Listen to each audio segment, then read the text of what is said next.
intro music? Yeah! Woohoo! Hey Star Trek Fleet Command fans, it's been a while since I've done one of these, but today we're going to sit down and we're going to rank the top 10 specialty ships in G4. Now to be very clear, there's more than 10 of them. However, I'm hitting this from the perspective of a player entering in a G4, so if you're level 50, you might have a different order than this, and that's completely okay. In fact, we'll be updating some of our spreadsheets so you can see these orders posted from multiple content creators. I talked to Pseudo, Chrono, Tarpitude, Jules, Blue, several other CCs you've become very familiar with, and we're going to talk about some of that today. But I'm going to start with my number 10, and that is the Talios. Now, you might go, hey, this is an older ship.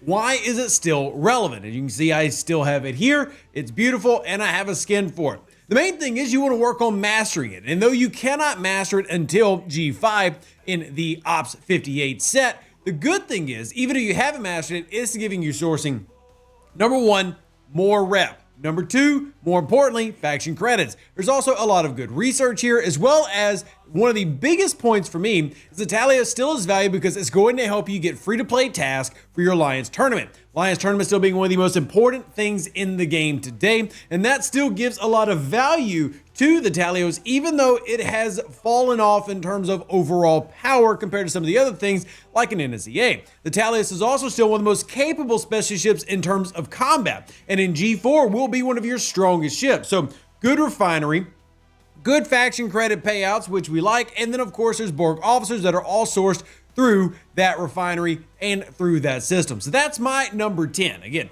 this is something that you can move things around, but lots of good stuff in here. But let's go ahead and jump through. We don't want to spend too much time. This is a pure ranking video, but if you want to see videos about these specific ships, I've got one for every single one. Woo! Keep it rolling.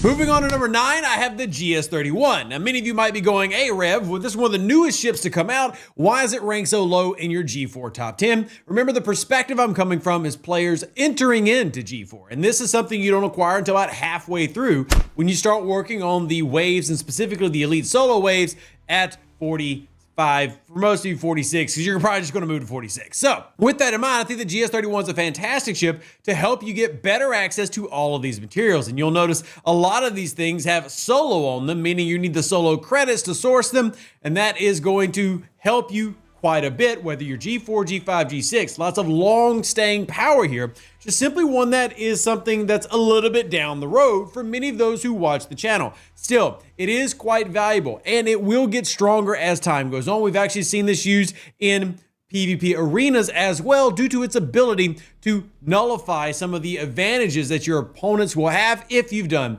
that research. Like the ex-Borg ships, that being the Talios, it has its own refinery, but I would actually say that its research trees what really sets it apart from what we just looked at the Talios, where the Talios has some things. This one has a lot. So if you scroll on to the very end here, you'll find a lot of PvP related things, but also you're going to find things that make this much stronger, allowing you to defeat those solos. The better it becomes, the further you're going to progress, which means more rewards, and there's just a lot of stuff in that Section 31 store. But as I said, it also has its very own refinery that should be noted when we talk about what is valuable here in the game. So on down to the GS31, you see we have officer sourcing, and then obviously we have ship parts, which has been a big issue for a lot of people for a long time. So that's number 9. Number 8 on my list is actually the Monaveen, which like the Talios is a little bit older, but still has a lot of value because of what it can provide to you as a player. Number 1, I love it because at the time of this video, it has a mastery system, meaning it can actually be completed. And while that can be done at level 51, you work on that process in G4, and what all can you get? Well, the mastery actually shows you what you get from your normal loot. You're going to get resources, which even though this is as important as it was back in the day, you don't want to get caught with your pants down trying to move from 49 to 50 and you don't have enough mats and resources. It is going to help with that, as you can see here. Not only can you get materials, but you can also get some nice resources as well. And with many things in the game adding that, Monaveen has less overall value, but it's also a strong ship that you can use for various things as a G4 player, and overall you'll get a good experience from it. So I've got it at number 8. Again, these are all relative. What would you rank them? Moving on. This one might surprise many people, but my next one on the list for number 7 is actually the Vindicator. And even though I've openly said that the ship itself is the answer to a question nobody was asking, you can't deny the value of the refinery. And that alone sets it apart from a lot of other specialty ships in G4. If anything, it makes it better. It has a singular event on Thursdays that lets you get materials to do this refinery, which, as you can see, currently provides every fleet commander in the game, as well as SP for every fleet commander in the game, resources for its research tree, and of course, officer resourcing that gives you officers for both armadas, entities, and PvE. Again, those are valuable officers sitting in here waiting to be claimed if you're not like Rev and you actually remember to do the event on Thursdays. So even though the ship itself is lackluster, right? Doesn't do much except look for the, well, it looks exactly like the brave little toaster vacuum. Besides that, doesn't provide a lot. However, you have another research tree that can give you a little bit of stuff for the average player in G4. You do like to have those things that apply to multiple ships. So you have the Vindicator here. You've got a few different things that can help out, generally speaking, like your ISO defense protocol. Sure, that is not going to do world-changing things, but the refinery just simply has so much value for the fleet commanders. And we all know how good Fleet Commander Lork is, and if you don't, watch that video. Next. Coming in at number 6 is one of the oldest specialty ships we have in the game at this point, but still has a lot of value even though its overall power has trickled off. You see even here at level 60, it's only 200 million power, and that is going to be, again, relative to my account, so if you had it at yours, it would still not be one of your strongest ships. But even there, as a one-trick pony, still incredibly important for G4 because it's going to help you make sure that you're full pulling this Bajoran loop. And I can't stress how valuable that is for a G4 player because that's mat sourcing and ship part sourcing. And when you combine things like the Defiant, the Monaveen, you combine things like the Eviscerator, all these things that can give you the Revenant, material ship parts, it's going to take away the burden that many players experience for years, and you won't have to. So, things like the rare loot exchange, also something you save for Alliance tournaments. Another very valuable aspect to the Defiant loot, and being able to afford that until you get to level 60, well, you really rely on the Defiant. Now, higher level players, you just take your board cube out there, you solo the armadas, you finish things up. But in G4, it's still great because it helps you punch up in these, meaning you can pull the big boxes, pull that big 4 chest, get all the loot that you can, and that's going to give you armada officers, as you can see, ship parts, materials, as well as other goodies. And they just, again, cannot stress the value enough, as well as having a nice little research tree of its own. That's what we would call the favor system that still has value, including things like Prophet's Reward, Prophet's Prize. Really, a lot of the ones that are Prophet's related all have some very nice things. And remember, refinery boosting. This is all accelerated by having the Defiant. That's why it's my number 6. Let's move on to our number 5. Coming in at number 5, I'm actually starting with the refinery because I feel like this is one of the strongest points for it, is the Revenant. And the Revenant is unique. It's quirky even. It gives a lot of good materials. In fact, its first scrap that you can do at tier 5 in G4 gives you G5 materials, and that's huge. That allows players to take up their NSEA higher if they so choose, or do researches, or many things. It also helps go against the continuum hostiles that many of you find difficult and are technically available to lower level players. You can actually do the continuum loop as early as the 20s and 30s if you can beat those hostiles, but it's easy peasy for the Revenant. The biggest thing, though, has absolutely got to be the mats payout, and it pays out mats in droves. You also get other things like resource materials here, as you can see in the Armada turn-ins, having both a solo Armada variant and a group Armada variant. Biggest thing about the Revenant is the scrap mechanic. It's the new Stella, but this Stella actually pays out quite a bit. It's not just a tedious grind. There's good stuff in it, so it's my number 5. The materials it pays out are just, you can't ignore the value there. Just so much. But let's go to number 4. Can you guess what number 4 is? It's actually here in the archive, and it is the Voyager. You might be surprised that the Voyager still holds so much value for me, but there's several reasons why I still think the value is there. Number 1, with the Voyager, you get great warp range in G4, which still is not something that's super readily available to all players. And that's great. It's a strong ship, can reach a lot of areas that you normally can't. Yes, you have the NX01 do the same thing, But it also is going to pay out things that help you speed up other loops, which if you've played Star Trek Fleet Command for any amount of time, you know that can be a little bit of an issue. It also has sourcing for various artifacts. I can't stress enough how important artifacts are in the game. I love that system, and it does help out to have things, including things like the dual generator for more ISO defense. Then you also have other payouts here because it has still one of the better refineries because you're getting ship parts from it.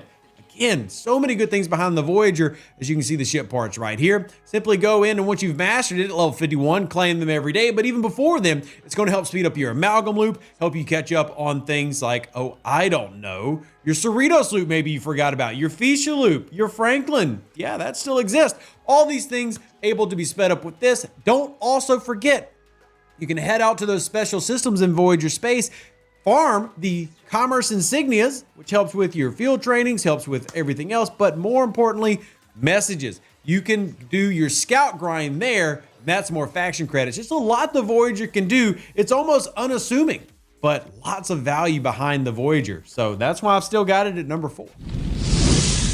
So my number 4 ship, yeah, it was the Voyager, and it might surprise you, but what really might surprise you is the fact that I put the Eviscerator at number 3, the weird phallic shaped thing that we question who designed it. Yeah, it has a lot of good though. Here's why it is so valuable. It's refinery. Now, it doesn't have as much of a research tree as some of these others that have a lot of boosting, like the Revenant that I talked about a couple of moments ago. But what you do get from the Eviscerator refinery is the ability to do this exchange right here, which is very lucrative for officer sourcing. And not to mention you get this, which if you do any type of PvP, having that 200% is very handy once you max it out. But more importantly, allowing you for more ship parts. And a big key here for G4 as a player is helping prevent you from having the experiences many of us did. And that means not worrying about ship parts. So having this refinery early could be very, very beneficial to helping you prepare for the future. Not to mention more faction credits, more officers, more artifacts, all these things very valuable to your gameplay. So yes, 100% a one-trick pony ship, but lots of value in the refinery. And then I actually really like its niche use of the RIP ability. Assuming you meet the G4, G5, G6 requirements for certain systems, the ability for me as a higher level to summon you to bigger systems to do better armadas and stuff is very valuable. So yeah, it's a neato ship, it's a nicho ship, but still quite good-o. That was lame-o. More.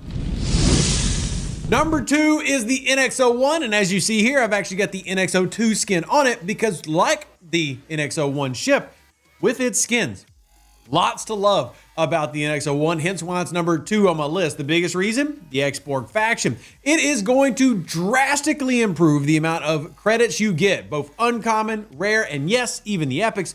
Not to mention, this is probably the most popular free-to-play Alliance tournament task that everybody tries to get, that's 10K points. This is one of the most important ships in the game with a lot of really good favors that give a lot of things out. Not to mention beyond the favors, which as you can see here, I've devoted a lot of time into working on. You also have this. This is that skin I just talked about for the Columbia skin. Tons of sourcing. Look at the amount of Voyager officers you can get from a single pull by acquiring that skin. Again, something that you can only do once you have the NX01, but this is going to help you be able to afford all these pulls, the material exchanges, the ship parts exchanges, the ship fuel exchanges. Believe it or not, that has value. It simply is one of the most, if not the most valuable faction in the game, and the NX01 is crucial to it. So getting that in G4 and working on that loop is going to drastically improve your gameplay, whether you're trying to get more of the faction tech exchange stuff so that you can actually equip and upgrade your FTs, or if you're truly just trying to do better in Alliance tournaments for more of those currencies. The NX01 is a must-have with a lot of things that it can pull off. Incredible warp range, allowing you to complete missions in the G5 area to do more free primes. There's so many things to like about the NX01. The only drawback, it has no shields. It made paper, basically. So don't take it out thinking that power number is going to shock anybody. But other than that, lots of good stuff to like about it, especially now that we have better sourcing for the Xindi Armadas as well. Even more loot to grab in those Armada chests. Just so many goodies to talk about the NX01. Really hard to find negatives. There you go. But let's keep it going. Last and absolutely not least, my number one, the NSEA Protector. This is unarguably one of the strongest, if not the strongest ship you as a player can have in G4. In fact, at level 50, we've seen players take this ship to over 800 million power. And while that was something limited to only spenders some time ago with the introduction of the Revenant, you can combine that by getting those 5-star materials and dump it into the NSEA. The only drawback to the NSEA is really the fact that it takes a while to upgrade. It is a long process to get those beryllium spheres, but the rewards are 100% worth it. It's a fast ship, it's a strong ship, and it is your key to doing the mirror universe, which is a tedious grind for most, but it helps you get all the components that you need. Then it has, in conjunction with that, one of, if not the strongest refinery in the game, helping you get multiple things. The mirror research tree is also arguably, if not the strongest research tree in the game. So not only will you get access to lots of materials, for example, upgrading your holodeck ability or your holodeck building, which helps out a lot, by the way. District 56 building is nice, that's different, but still in the same refinery. But as you can see, mirror dust exchange. We also have the NX01 officers. We have more forbidden tech. We have resources if you so need it. Coming in here, we have free primes directly sourced from this ship's grind, as well as its own Omega mirror dust. And again, I can't even mention it without looking at it. The mirror tree, as this video is being made, is the strongest tree in the game.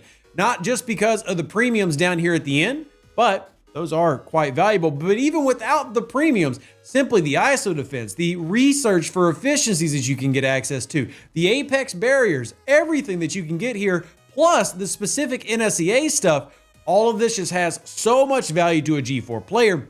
And if you're getting this, this ship is going to help you avoid so many of the pain points that the original early adopters had to experience because this thing simply didn't exist. The NSEA is a strong ship capable of being something that you would use in a Dominion Armada or a PvP arena or a solo wave. It simply has every box checked, and that's very rare in the game. The best thing I can describe this as is it's exactly what the Talios was like 3 years ago. Talios came out, it was that. It was the top tier ship of its time. And that's what the NSEA is as a specialty ship. And that's why it's the number one on the list for myself and every other content creator, except I think one that I talked to, had the NSEA as the most valuable specialty ship in G4. Nothing much more to say. That's the list. This video's already gone quite long, but I hope you enjoyed it and I hope this gave you the answers as to why things are valuable. Remember, we do have videos about every single one of these ships going into more detail, and I didn't even mention all of them. I didn't mention the Fee ship because it's not in my top 10, but it still has value. I didn't mention the ISS Jelly, which is amazing for the Jelly farm loop. I've talked about that a lot, but here you go. Let me know your thoughts in the comment section down below. Let me know if you agree, disagree, Rev's right, Rev's wrong, who knows?